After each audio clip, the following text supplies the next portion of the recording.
chili beef enchiladas have been a staple in my house for as long as I can remember. Enchiladas are easy to make. You can batch make a ton of them for parties, get-togethers, anything of that nature, and they just taste absolutely amazing.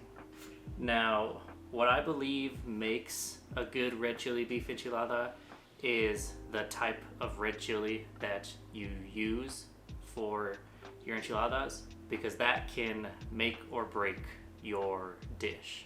Now, I'm the type of person that doesn't like too much spice, but it has to be spicy in a way. Now, that's why I really enjoy red chili with my beef enchiladas, because red chili has that nice medium to where it's not too spicy but not too mild. Now, for those of you who don't know what red chili is, it's a red chili pepper that is roasted, dried, and then rehydrated, which gives it that kick of spice. It sort of has like a rich, earthy flavor to it, and adding that to your dish, like I said, to me is what really makes this dish taste amazing.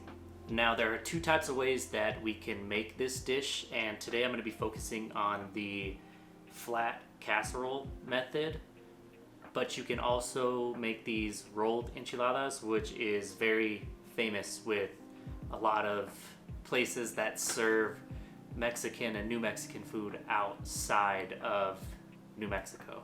Now, like I said, this is a pretty simple dish to make, and in front of me I only have 4 ingredients. I have red chili from one of my favorite local restaurants. I have ground beef. I have some cheese that has a ton of blend in it, and then some corn tortillas. Now, I like to use white corn tortillas because it's just a preference of mine. There's no right or wrong reason to use white over yellow, but today we're going to be using white. And with that being said, let's just go ahead and jump straight into it. So first things first, let's go ahead and preheat our oven to 400 degrees. Go ahead and grab a pan of your choice, and we will go ahead and toss in our ground beef. Now, I'm using 1 pound of ground beef, but as you'll see later, that actually was not enough for this dish, even though I've made it tons of times. We'll go ahead and add in a little bit of salt, some garlic powder, some onion powder, and some ground pepper. And we'll get that all mixed up, and we will wait for our ground beef to cook. Now, once your ground beef is fully cooked, let's go ahead and drain the pan of any oil, and we'll add in our red chili. Now, here you can add as much red chili as you would like, but I usually add just enough to where it coats all of the ground beef.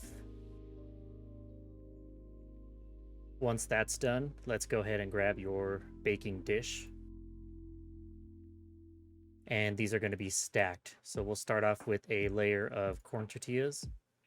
We'll add in some of our ground beef red chili mix. And we'll add in some cheese. Now, I like to use a ton of cheese, but that's ultimately up to you as well. That's the great thing about this dish, is you can add or subtract as much of the ingredients as you would like. And we'll go ahead and repeat that process.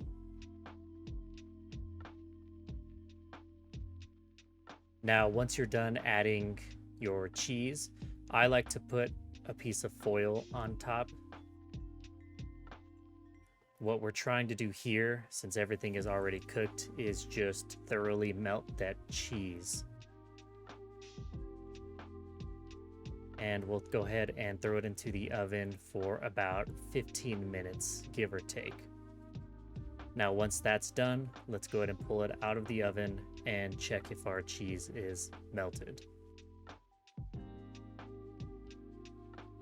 And in my case, it looks like the cheese is melted, so this dish is ready.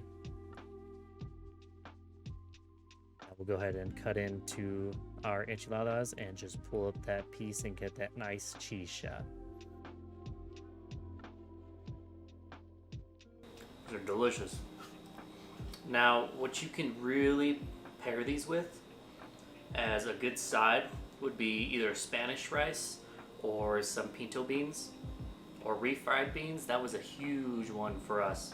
And just like that, you have a delicious red chili beef enchilada casserole that you can meal prep, take to parties, host at your house for dinner night, have it as a snack if you want it, and ultimately just enjoy a traditional New Mexican style meal right in your kitchen.